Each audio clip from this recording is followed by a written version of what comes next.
I think I'm recording. I think it's working. Hello. Hi, OAC. My name is Karen Boite, and I am part of the Ontario Autism Coalition's Board of Directors. And this is Tracy Chong. Hi, Tracy. I'll get back to you in a minute, okay? This pre-recorded video is for those of you who wish to volunteer or just want to know more about the Ontario Autism Coalition. We've designed this video to be a companion piece for an upcoming Facebook Live on Thursday, December the 2nd at 8:30 p.m. with members of our trusty Political Action Committee. If you missed the live chat, you can catch it on our YouTube page. We're revving up fast for the provincial election in June 2022. Today, Tracy and I will be pulling back the curtain and giving you an inside look, or parts of an inside look, at the OAC's newest strategic plan. Tracy Chong might be a new face to many of you, but not to those of us in the inner circle at the OAC. Tracy is a fancy pants marketing and strategic planning consultant who's worked extensively with many NGOs, non-governmental organizations, and we got her for free. She's one of the many professionals who give a rat's arse, and so she donates some of her time to our community. Tracy and many others want to help ensure that publicly funded needs-based services for autistic individuals are accessible, ethical, evidence-based, and comprehensive. The strategic plan that you're going to see momentarily was devised by the Ontario Autism Coalition's executive and subsequently approved by our board of directors. Check out our website to see who serves on our board. This plan has also been shared with dozens of advocates throughout the province who volunteer for the OAC. If you're new to the community, we know that you might be overwhelmed. Why? Because we've been there. If you feel like no one cares about the barriers that you face, we get that too. Our motto is, do what you can when you can. It's worked for us though so far. All right, I'm gonna shut my trap. Tracy, will you take it away? Blow our minds. I will attempt to blow your mind. I'm going to share my screen. Okay, here we go. Everybody can share that screen there. Excellent. You can see everything. So this is about amping up for 2022. We know what's happening in June, and we know that we need change. So what is it that we're trying to do? Well, first thing we do is let's level set here. Is there are some milestones that need to happen to get you guys to the next step and get the OAC to where you really want to build on everything else that's happened. So what we did was we went through a lot of the work of making sure that we were all aligned on mission, vision, and what our barriers are and who our audiences are and what their needs are. And I got to tell you, internal division is something, or different opinions is something that can pull apart an organization. And it's so important to have internal alignment all the way to the top, all the way through the community, to make sure that everybody's thinking the same way. So we worked really hard, and I made these guys have some pretty difficult conversations all the way back to June. So are you saying that the OAC exec and board don't always agree? There was definitely differences of opinions, and yes, that is the answer. But what was nice was you did come to consensus, and that's the biggest thing. And consensus that actually everybody felt was just movement forward, which was great. So alignment is possible. And when we strip away some of the other sort of biases and kind of look at what our shared mission is, it really does become very clear. And the internal divisions don't need to exist anymore because we're working towards the same end goal. So we looked at things like, where do we fit relative to the other Ontario or national autism providers? And do they do services, solutions? Are there people who focus on advocacy? All those are different things. And then who are they talking to? Is it the existing community to support the community? Is it the general public to get awareness? Educational, governmental, who is speaking to what? So we wanted to level set that there and kind of go, all right, here's our universe. So when you look at, say, the provincial to the national, we've got Autism Ontario, which is very much about supporting the community and talking to the existing community and making sure that there's education and support. So no, you wouldn't call OAC for busing your child. You would be calling Autism Ontario. That's the place to get that kind of information. Well, you might call them for some advice. I'm not sure that Absolutely. they would be able to set you up, but yeah, They- follow yeah. you. I do follow Yeah. you, Tracy. That would be the map to it. So whereas say Autism Speaks is specifically focused more on science, their fundraising, everything about it is the science side of things. So they have their own sweet spot there. And then there's Autism Canada, which is definitely about advocacy, but using businesses and infrastructure like, finding your missing child or wearing medical bracelets. So getting the business side to start supporting that. And then of course, CASDA is our closest and part of the family. Really, we're part of their family and they're part of our family, is getting a national strategy for autism. And it's still about focusing on the government. So that's our sweet spot, is we are trying to spearhead and poke through the barriers to actually getting proper services. So let's talk about what that actually means. So what's the definition? Because we went through a lot of work on that. So starting in June, we started to talk about why are we here? Why do we exist? And we talked about the vision, and we played with the vision a little bit more because it was more about survival. And we thought, no, we want our kids to do more than just survive. We want them to thrive. And that was something that came out of the executive. And that was a much more positive way to look at how all of these organizations are looking to the end goal, which is really about thriving. Our specific role in making that happen, we changed the wording of our mission ever so slightly to say we're talking about permanent. You guys have had to go through cycles of every 4 years, and some of you haven't been, but people like Karen who have seen this. Every government, we go through the same cycle of trying to get permanent, trying to get it scientifically supported. Because the minute we get funding, all of a sudden it's somebody else making those decisions, making sure it's government funded and specifically therapy, treatment, and services, not just one or the other, because we know that that's not happening right now. And specifically for individuals with autism and their families. So that is our new sort of revised mission statement. It is about permanency. Our dream is to never exist anymore. If we didn't have to exist, that would be success. We want to put ourselves out of business. That's what we want. So if we do our jobs right, and if we do this with our brand character, like this is what we value.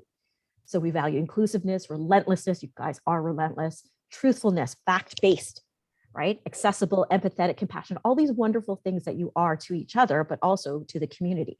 Now, I want to be clear, the mission statement is not a tagline. This is something that we internally say, this is the criteria for measuring success. Oh, so it's like a mantra? It's like our mantra? Yeah. Like ensuring everyone with autism will thrive, securing scientific support of government funding, treatment and services with individual, like that. Pretty much, yeah. Okay. Yeah, exactly. I got it. Okay. Yeah, if it doesn't do one of these things, we're not talking about it. Does it help us get permanent? Does it help us prove something scientific?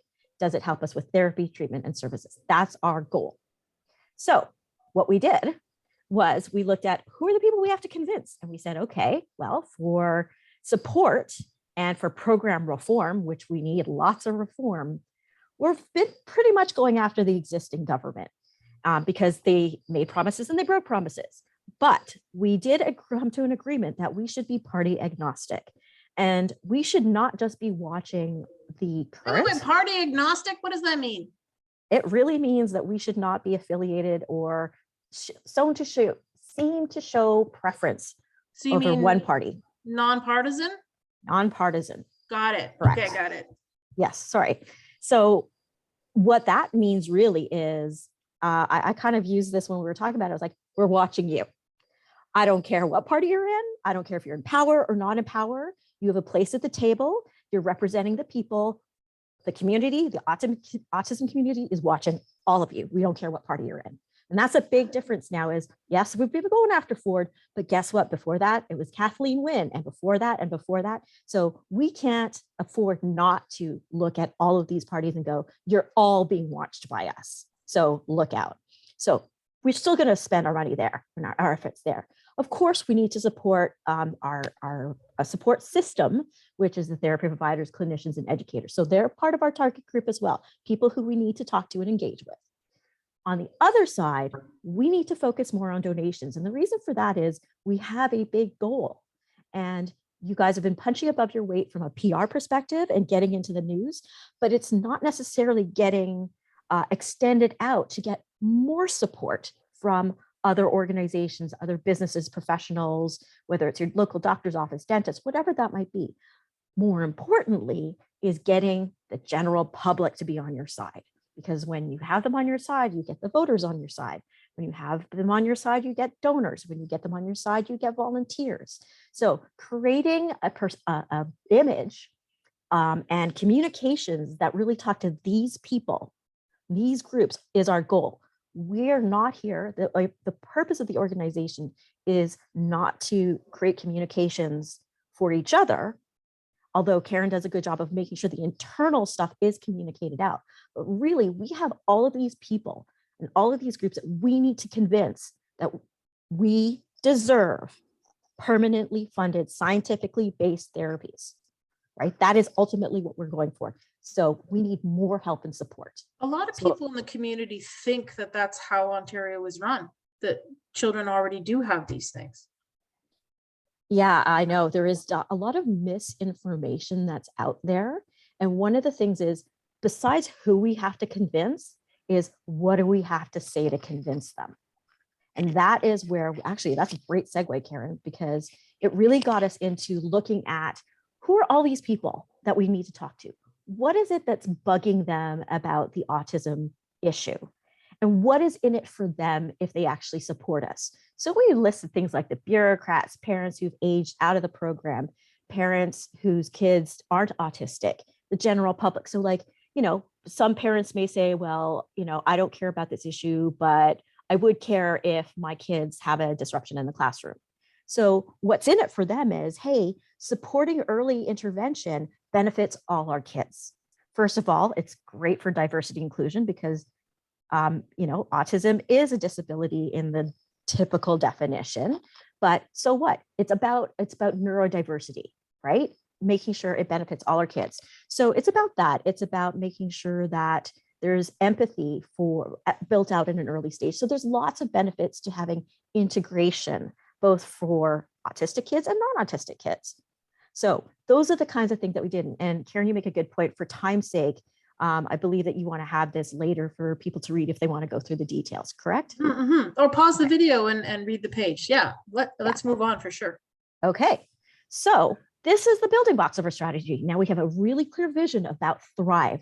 So ours is about making sure it's positive. I talked about what we did for sick kids, and a lot of people were kind of tired of seeing kids with needles looking sick and helpless. And what they really wanted to see is my contribution is making big change, big positive change. So that's our vision is very much skewed towards that. Like what you do, whether you volunteer, whether you donate, or whether you take some action for us, this is going to be a positive impact on our children and for everybody's children and for society. So this is our building blocks for strategy.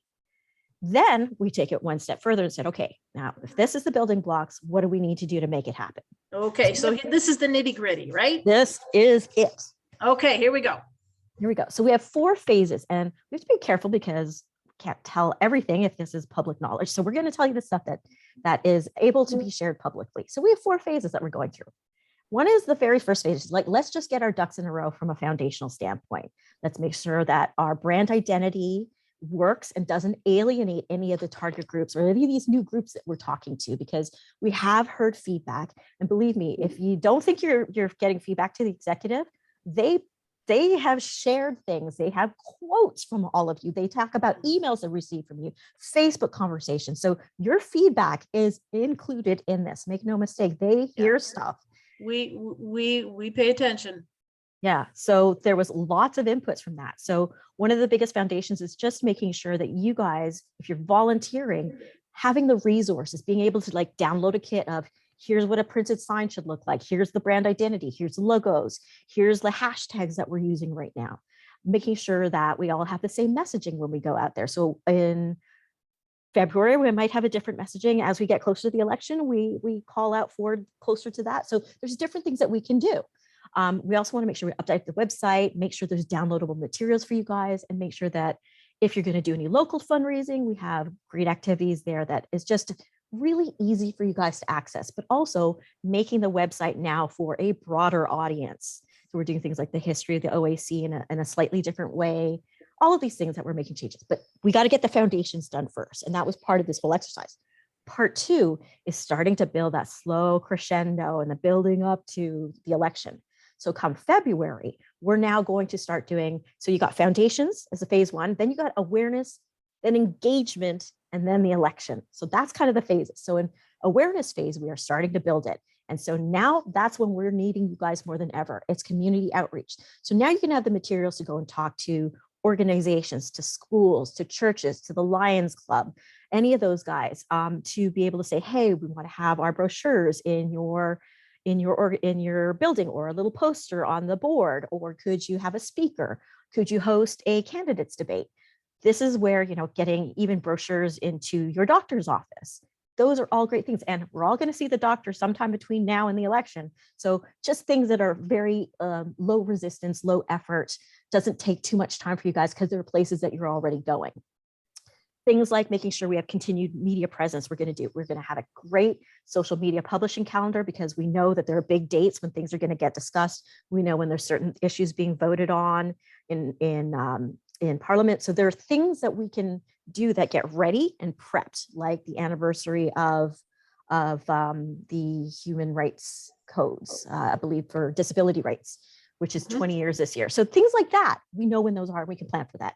For all the times that we have nothing to talk about, we actually have a whole lot to talk about.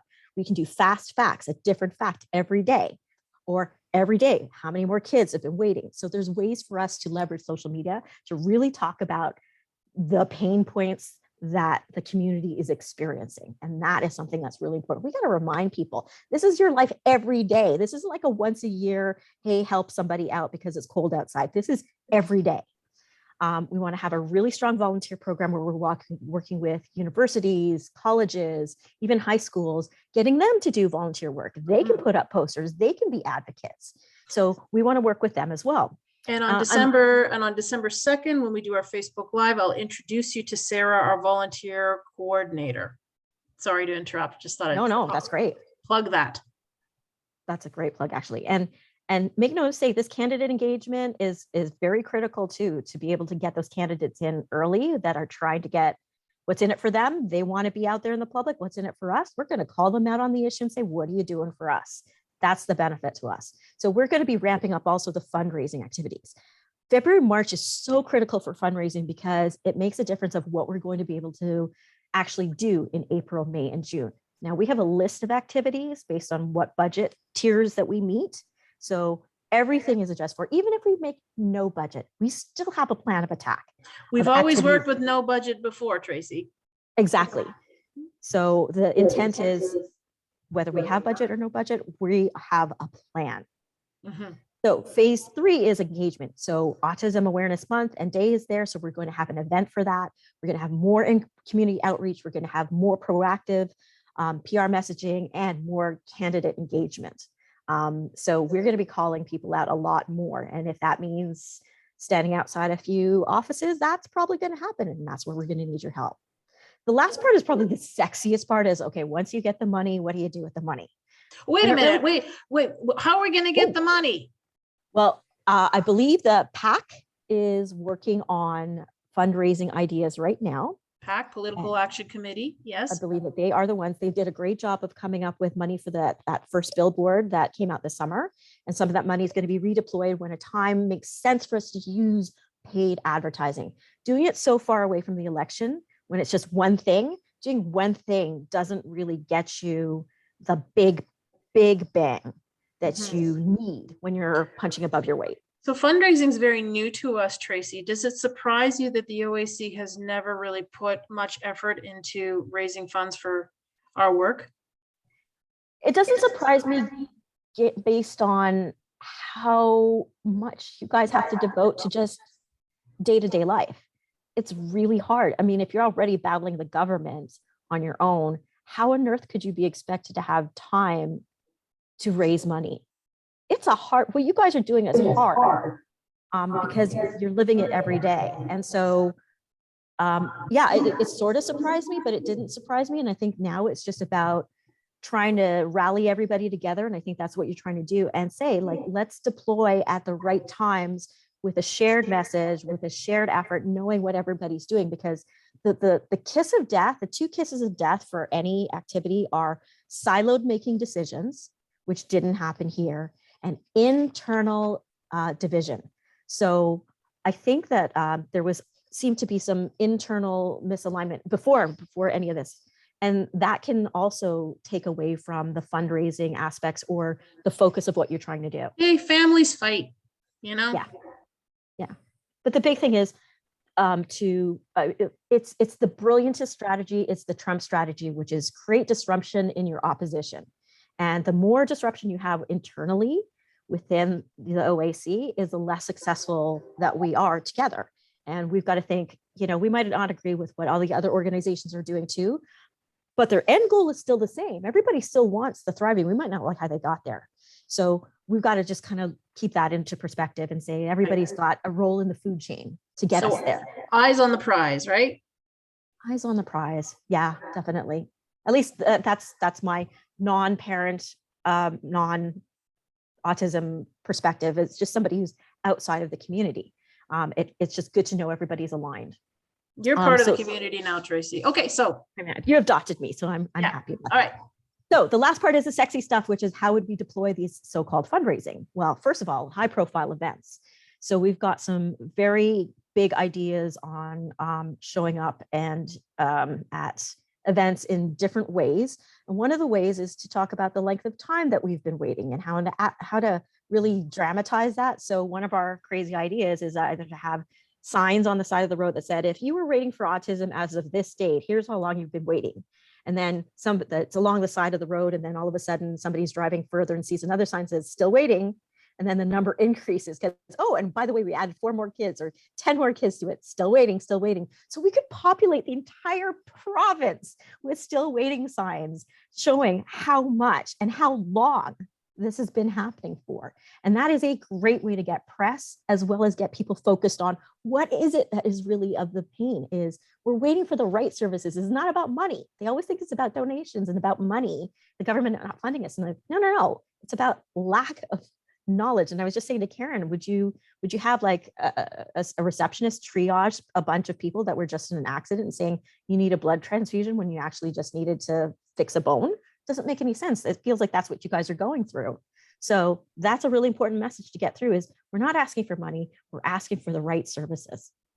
And how much do you think a bat signal that says still waiting would cost us? What do you think? Probably under 5,000. All right. You could probably rent one from a movie studio. There we go.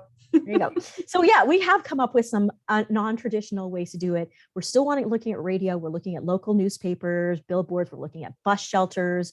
I mean, what place would be better to talk about waiting while you're waiting for a bus? We're talking robocalls, direct mail. So we've got a huge plan, and that plan gets amped up or amped down depending on how our budget goes. But there is a plan in place. So with that being said, before I close up, the biggest challenge is what's in our way of doing this? Well, it's budget. We need to make sure that the Political Action Committee is really going after those donor dollars to be able to help us fund this campaign, to be able to poke at the bear and say, it's time for us to get the services that we need. And here's the implications.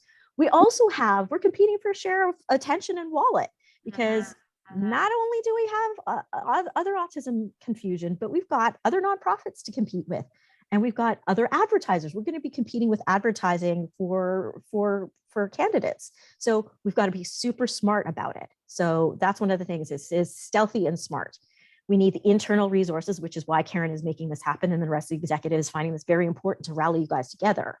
And the last thing is the messaging continuity. So we are going to come up with a unified message that resonates with all of our audiences. Of course, there are going to be times when we have specific messages that we want to send, if it's a government message or if it's a general public message, but we want to have one umbrella message that says, this is what we're about, this is what we want.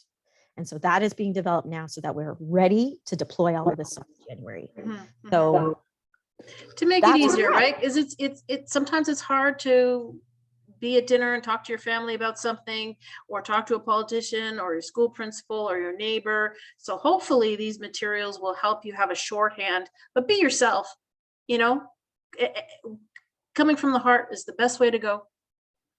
Yep. And just keep reminding yourself, everything that we're doing is to get this. This is our goal. If it doesn't do this, we don't bother with it. Like that's, I always talk about if you had $1 to spend. I mean, remember when you went to the store and you're like, get a quarter and you're, well, not a quarter, that was my age. Yeah. Now it's like when you get $5 and you're like, this is all you get to spend, and something costs $5. That you're picking that one thing. That's what we got to do, and ruthlessly prioritize what we do and say, is this going to get us there? So that's kind of my bit. Karen, do you, any other questions or anything I can Nothing add else. So to let's wind down. Thank you so much, Tracy, for your time and effort. She worked really hard on this, everybody. If you're curious about the structure and the chain of command at the Ontario Autism Coalition, we're set up as a self-sustaining board of directors. Now, this came to be as a practical measure because we're all volunteers and we have very few resources, as we've alluded to. So our focus has been and must be directed towards political advocacy. So if you identify yourself as part of our team, you are a part of our team. Or if you plan to just advocate on your own, that's okay. We thank you and we encourage you. Go, go, go, go. I hope that this information was helpful and you've learned more about the OAC. Advocacy is hard work, we know, but you are not alone. No one is alone. If this presentation sparks your interest, email the Political Action Committee. That's PAC, P-A-C, Political Action Committee at OntarioAutismCoalition.com, and we'll start to connect you with other advocates. You'd be amazed at how many people there are on our team. So don't despair, because we ain't going nowhere. Right, Tracy? Hello. Thanks again, everyone. See you later. Bye. Toodaloo.